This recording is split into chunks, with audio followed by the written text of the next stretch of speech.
Assalamu alaikum dear students, hope you are all fine.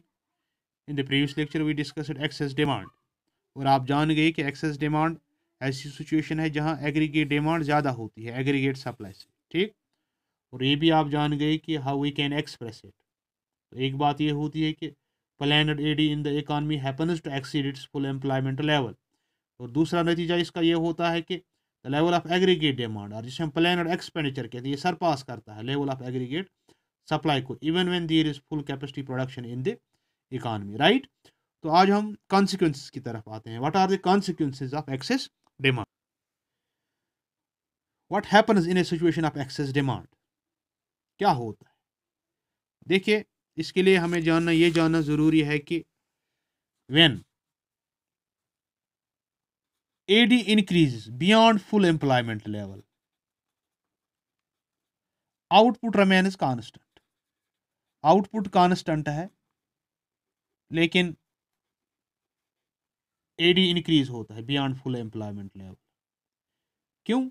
Because simply output can not exceed its full employment level. जब ऐसा हो तो flow of goods and services constant रहता है owing to constant output. और जो excess demand होती है, एक्सेस डिमांड का मतलब होता है excess pressure on existing supplies. और ये जो excess pressure of purchase on existing goods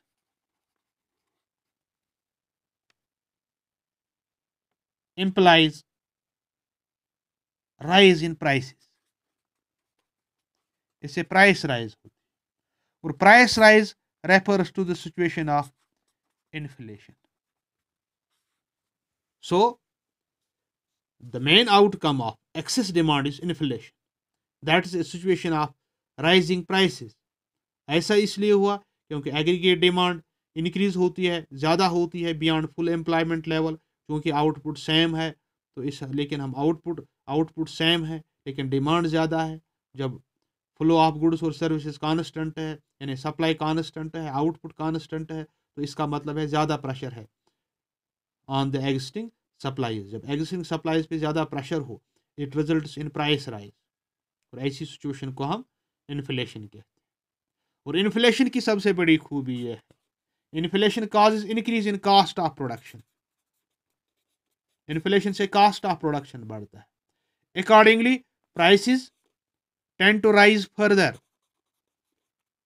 price rise ये प्रेसिस्टेंट बनती है। तो ये चीज हम डायग्रामेटिकली एक्सप्लेन कर सकते हैं। This diagram illustrates the consequence of excess demand. देखिए जो OL है, OL is our level of employment output or income. It remains constant, ये constant है even when aggregate demand shifts from ADF to ADE, right? Only price level increase. देखिए full employment पे हमारा price P2 था, लेकिन जब demand फिर बढ़ गई तो P1 पे आ गई, ठीक। आउटपुट कांस्टेंट है। Here AD is related to price. अब यहाँ एग्रीगेट डिमांड प्राइस के साथ रिलेट करते हैं, इसीलिए ये डाउनवर्ड हमारी एग्रीगेट डिमांड करो जो है, इट्स ए डाउनवर्ड स्लोपिंग करो। और जब ऐसा हो, ये जो इन्फ्लेशनरी गैप है, ये जो एक्सेस डिमांड है, it implies inflationary gap.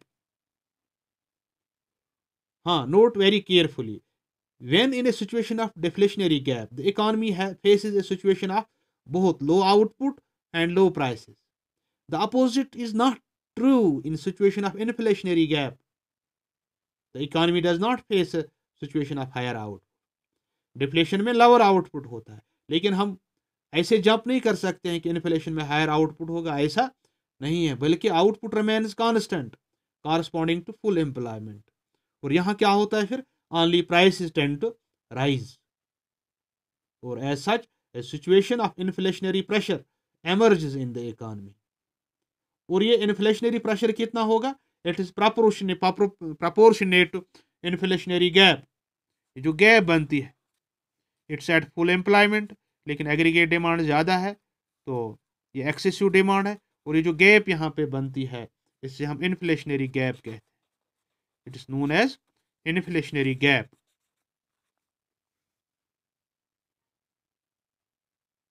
inflationary pressure is proportionate to excess demand. Greater the excess of aggregate demand, जितनी ज़्यादा एग्रीगेट डिमांड ज़्यादा होगी इतना ज़्यादा इन्फ्लेशनरी प्रेशर भी होता है। ठीक, तो कभी कभार हम ये जो इन्फ्लेशनरी गैप है, ठीक है ना, ये एक्सेस डिमांड का प्रेशर, इसे हम डिफाइन करते हैं as inflationary gap in the economy. And inflationary gap is simply the measure of excess demand. ठीक, तो inflationary gap is the excess of aggregate demand over and above the level required to maintain full employment equilibrium in the economy. पूरी inflationary gap कितनी होगी? Simply inflationary gap बराबर होती है aggregate demand, that's excess aggregate demand minus aggregate demand at full employment, and that is FC in this case. This is exactly equal to what is, है ना, FC जो हमारा है इस फिगर में, दैट्स इन्फ्लेशनरी गैप। ठीक, ये हमारी एग्रीगेट सप्लाई कर्व है, यहाँ तक तो राइज होती है, क्यों? क्योंकि यहाँ तक हमारे रिसोर्स फुली एम्प्लॉयड नहीं होते हैं। It is at this point that our resource get fully employed and then it becomes vertical. Vertical का मतलब है we are at full employment, तो यहाँ से आगे हम आउटपुट को बढ़ा नहीं सकते। ठीक है ना, तो एक्चुअल इक्विलिब्रियम हमारा ये है एट फुल एम्प्लॉयमेंट। अब अगर इससे ज़्यादा हम आगे बढ़ते हैं तो ये एक्सेस डिमांड होगी। यहाँ पे हमारी डिमांड अच्छी तरह मीट आउट होती है और यहाँ से आगे ये एक्सेस है, and this excess results in the inflationary gap. ठीक, this is how we explain the inflationary gap and the deflationary gap. ठीक, तो in the next lecture देखिए हर एक चीज़ का होता है, चाहे इन्फ्लेशन हो या डिफ्लेशन हो, इन्फ्लेशनरी गैप हो या डिफ्लेशनरी गैप हो, कोई ना कोई वे आउट तो है। तो इसके लिए we have to discuss the measures to control, measures to overcome or correct deficient and excess demand. How can it be corrected? इसके लिए we have to rely on another lecture. तब तक के लिए thank you very much. Have a nice day. God bless you all.